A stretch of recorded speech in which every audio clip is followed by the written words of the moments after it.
Hey everybody, I'm Fred, and I want to congratulate you guys on getting the most visually impressive magic trick ever created. It's known as the Force. With this trick, you'll be able to seemingly make any lightweight object levitate right in front of your spectators, friends, and family. So sit back, relax, and let's get into it and see what's inside of your envelope. Inside, you're going to find a playing card with a piece of magician's wax stuck to it and this black thread wrapped around it. Also inside, you're going to hear that there's some small pieces of angel hair pasta in there. Next, we're going to get into the setup of the Force. What you'll need is a piece of magician's wax that comes inside of your envelope. Also, you're going to need a piece of pasta that comes inside of your envelope. You're going to take the pasta and insert it into the magician's wax, just like this. You're then going to break off the piece of pasta, put that off to the side. You're then going to break off the piece of wax that now has the pasta in it. The pasta is going to act as an anchor for the thread, and we'll discuss that later. But in order to do the trick, you need two. So go ahead and make yourself another one now. Also in your envelope, you have a playing card with a black string wrapped around it. What we're going to do is we're going to utilize the two previously made balls of wax that you made just before this with the pasta inside of them. And now we're going to use this black thread. This is in the magician's world known as invisible thread. And I know what you're thinking. I can see it. That's okay. We're going to take care of that right now. What you're going to do is you're going to drop the end of the card down, letting the thread unravel. Don't use scissors because you don't need scissors for anything in this video. The first part is going to be the hardest part of setting up the trick. It's getting the first piece of thread out. All you do is find one piece of thread. You can do this by fraying the edge of the piece of string with your fingers until one pops out. Now, it will be difficult to see on camera. However, you will be able to get just one piece out. It may take a second, especially with the first piece.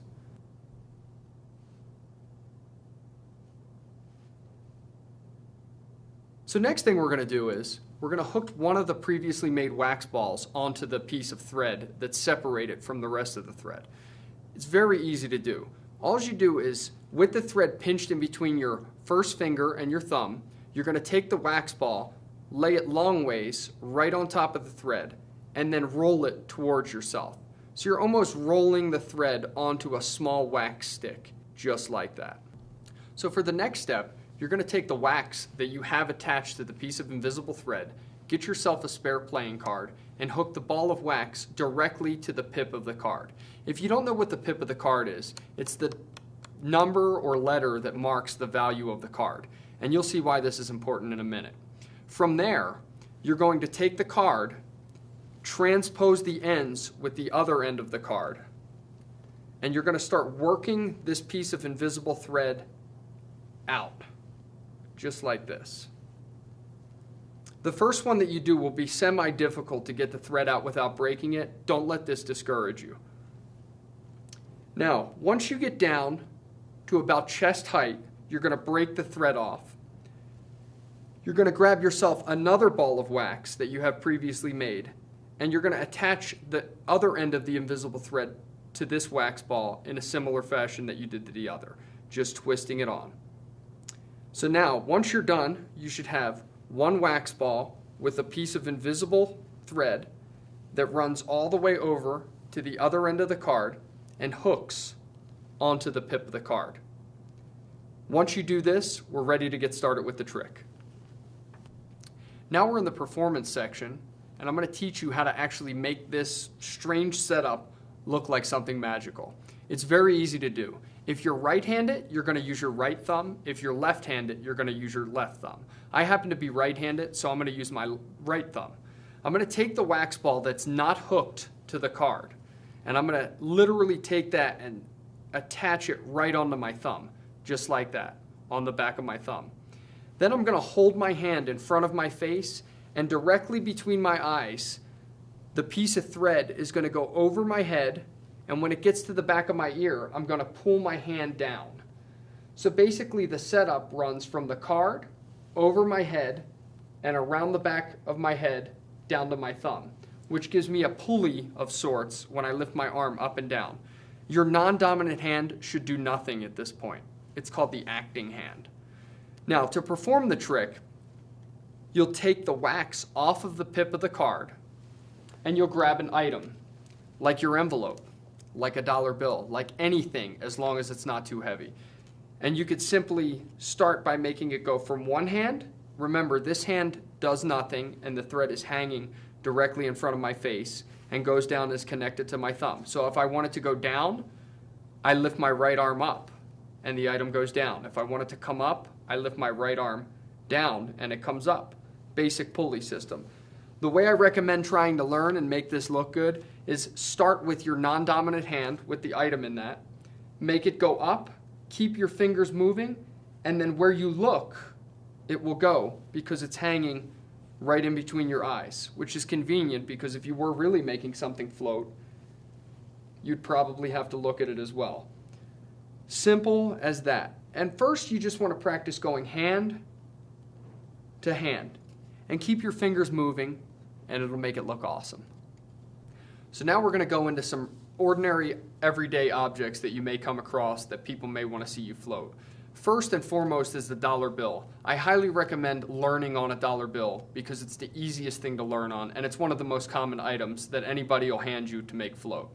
Also, when doing the dollar bill, it's important that the wax that you stick onto the dollar bill is always stuck in the same place. This way you know where to retrieve it from when you're handing them their bill back. For instance, if you put it here one time and then here the next time and here the next time, you may have to fumble around and look for it. Whereas if you put it in the same spot every time, you'll always know where it is to retrieve it. Now, I like to put the wax directly in the black spot next to George Washington's face. Just right in there, like that. This way I always know where that is and it's easy for me to take it off and hand the bill back to a spectator. Now you can make a bill float without crumpling it up. However, I think it adds more mystery and magic and it just quite frankly looks better if you crumple the bill up. Also, if your wax is not as tacky or sticky as you would like, this will prevent it from popping off of the bill and giving the trick away. So, by this point you should be able to make a bill float from one hand over to the other hand and then back again, which is pretty impressive. However, you do want to put your hands around the bill to make it seem like there's nothing hanging, it's not hanging from anything. Even though the thread is going here, nobody will see it, don't worry about it. This is one of the moves I really love to use to dispel the fact that it's a string. It's very easy. You start from behind the bill with your hands like this. You're going to come in front of the bill, and when the thread hits your thumbs right here, you're going to twist your hands the other way and bring them out. You can also reverse the process. If you're confused about this, you could just rewind the video and watch it over until you're comfortable with this.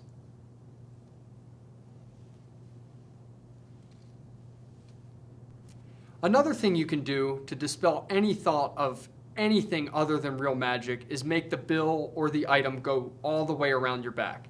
Now, because of the setup, it's actually impossible for something to float all the way behind your back. However, with a little sleight of hand, we can accomplish this very easily. All we're going to do is, I'll show you from the exposed view. I'd bring the bill down to the side with my non-dominant hand. That's the hand that doesn't have the wax connected to the thumb. I'm going to grip the thread in my hand just like this. I'll then turn my body the other way, bringing the bill around, and then I'll let it go. So from the front, what it should look like is this, which in my opinion looks like real magic.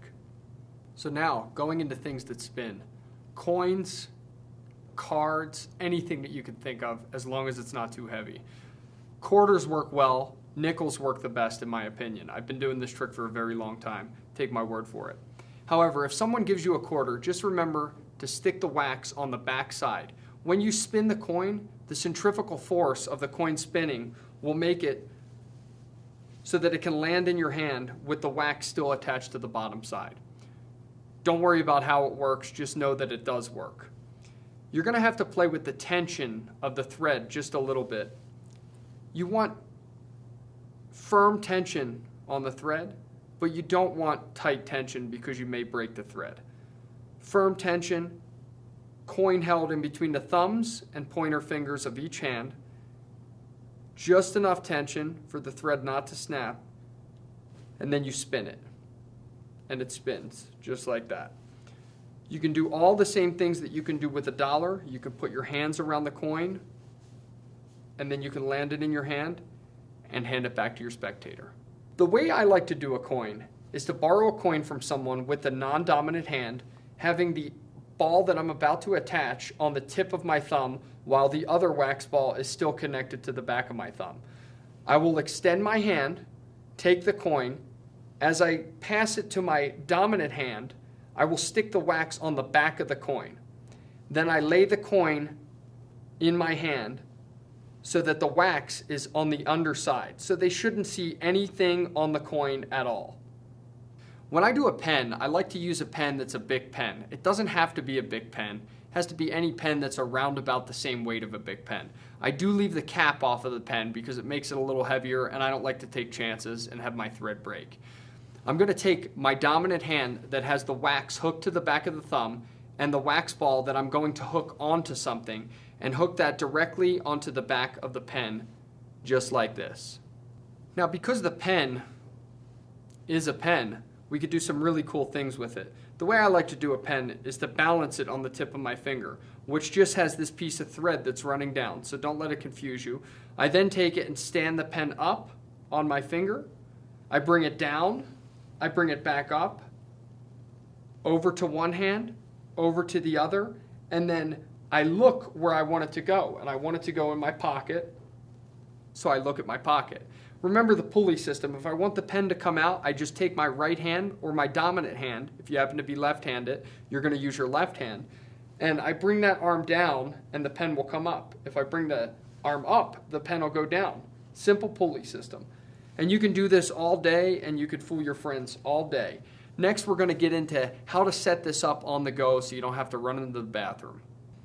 In the beginning, when we were setting it up, I told you to set the one end up on the pip of the card.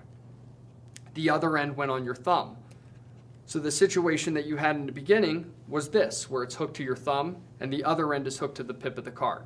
Instead of making just one of these, which I call setups, I want you to make 5 before you do the trick. The end that's hooked to the pip of the card is the end that you don't put on your dominant hand when you're unraveling it.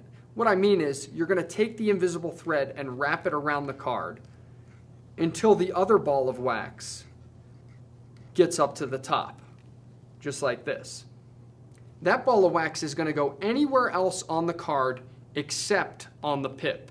This way you know the one that is not on the pip always goes on your thumb. So now, setting this up, as in putting it on right in front of somebody without them knowing what you're doing. I like to keep one of these in my top shirt pocket, just like this. And even though it's invisible thread and it's semi-fragile, you don't have to worry about it breaking. It's pretty durable. I like to go in and ask people if they know a card trick. While I'm asking them if they know a card trick, I secretly take the wax ball that is not hooked to the pip of the card and hook that to the back of my thumb while talking to them. Then I take the card and I drop it on the ground as if by mistake, which basically unrolls the invisible thread. It is now on the back of my thumb. Now all I have to do is get it over my head so that the trick works properly. This can be accomplished very easily. I take my non-dominant hand and I weave it through the piece of thread, just like this. I then take my right hand or my dominant hand, if you're left-handed, you'll be using your left hand, and put that right in between my eyes as I lift up my non-dominant hand and pull down my dominant hand and hold the card in my hand. To a spectator, it looks like I just dropped a card on the floor, floated it all the way up to my hand, and grabbed it. The next part would be to take the wax off the pip of the card and ask to borrow something. It's nice too with the card because it'll hide the fact that you have a piece of wax hidden in your hand. Now that you guys see how easy it is to do the force, I hope you go out and have a lot of fun with it. And just remember, if it doesn't look good at first, take a few minutes and practice it. Anything worth doing is worth doing well. And anything that is awesome takes a few minutes to learn. Thank you so much, guys.